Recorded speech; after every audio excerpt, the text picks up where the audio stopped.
Penny and I have worked together for a long, long time. When she was running Women's Hospital and I was at BC Children's Hospital Foundation, oftentimes we would find ourselves as being the last people still there at work. And I can attest, Your Grace, to the fact that she did communicate with God. I'm pretty sure that when she said God something, that she was actually praying. I'm sure that's what she meant, even if perhaps the wording wasn't quite as what you might expect it to be. And I don't think anyone would actually ever accuse Penny Ballum of being an impatient person. So Judy, I think you do have to stay a little bit longer because there's still work to be done there on that field.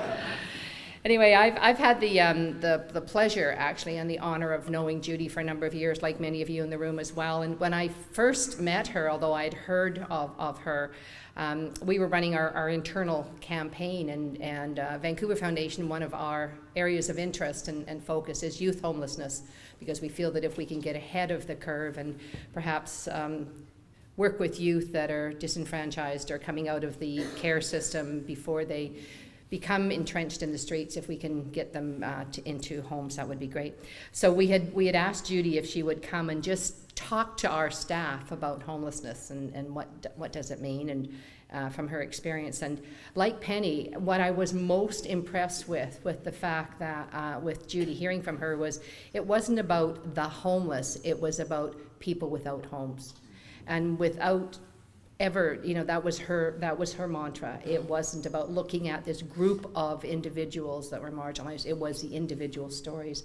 And something very simple that has stayed with me over the years that she talked about was getting down, bending down, because oftentimes, particularly people on the street, they're sitting on the street or they're kneeling or they're whatever, and she said, get down to their level, reach out and touch them, ask them what their name is. And I live in Kitts, and there's a particular young man that's there all the time in front of the drugstore. And after hearing that from you, Judy, that's what I did. What's your name? And always then, the next day I would call him by name, and you could just see the smile on his face because you were identifying him and reaching out to him. So lots and lots of learning that you have provided to so many of us. I mean, I've spent my whole life working in the not-for-profit sector and thought that I had a pretty good grasp of it, but what you constantly remind us to do, I think the whole sector, is to look at the individual and that we're trying to make a difference with, and how lucky we are to be able to do that. One of the things that have been so impressive with Judy, like businesses that are competitive, sometimes people see the not-for-profit sector as being a bit competitive. I mean, we always hear the comment, there's too many charities in the downtown east side and they should amalgamate and whatever, and are they just in a business, and they should be in the business of trying to get themselves out of a business, but they compete with each other for dollars and whatever. One of the things that I've been so impressed with Judy working in the sector is that she just transcends all that. It's about recognizing and valuing the work of all the different agencies that are out in our community, and how can she bring them together and get them to work collectively on an issue that all of us have to take responsibility for. We were approached 5 or 6 years ago, from the city, who said that they wanted to really try to do something very in a concentrated effort to address homelessness. And as Tom mentioned, we were approached by the city, who said, would you, as a sort of a neutral, nonpartisan organization, would you bring together the business community and the philanthropy community and the government community and bring them together to address this issue of homelessness? And for the first time, I think what we got in the room were people that were no longer pointing fingers like, no, it's your responsibility. No, actually, it's your responsibility. We had people in the room from the different sectors that said, this is our city. These are people that live in our city. These are our neighbors, our friends, people. And we need to all address this issue.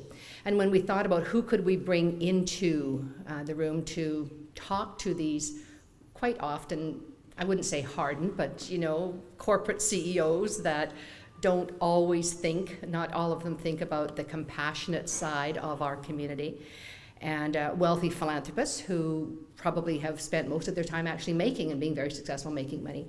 We thought, who can we bring in that's going to touch them And the person, of course, that came to mind was Judy Graves, because there were many of those individuals that are well known to a number of us who have supported homelessness, that Judy has spent the night with. Well, I don't really she spent the night with. I didn't mean that, Grace. Maybe she has, I don't know, I'm not passing judgment either. But she has walked the city at night with all night long to really give them that experience. And that has changed them. That has changed them remarkably and has made such a difference. So for those of us that are in the business of raising money to work with those amazing charities that are out there, having someone like Judy out there educating and talking to the business community has been just a godsend. So one of the other women that is in Kits was just a fixture in Kitsilano, an elderly woman that had a shopping basket, and or big shopping cart, and she often sat beside the Kitsilano neighborhood house and would, just talk to herself a lot, but very harmless, but everybody knew that she was homeless. And one day, for a couple of weeks, I hadn't seen her, and I said to my neighbor, "What happened to her? Like, is she okay?" And she said, there was this woman that helped her find a place. And I said, "Well, who was it?" It was a Judy somebody, rather. I'm thinking, Judy Graves. They've cloned Judy Graves, and she's up in Kits now as well. So I think that's the beauty of Judy as well, is that she's all over the place. So I'm not sure that we can clone her, but I do think with having senior people from the city and His Grace here, that a sainthood is probably in order. And if you people can't do it, who can? So St. Judy, I want to thank you on behalf of the whole nonprofit sector and on behalf of the business sector, and for those of us that are in the business of trying to do good, for making our job a little bit easier and helping to continue to educate us about why this is so important. Congratulations.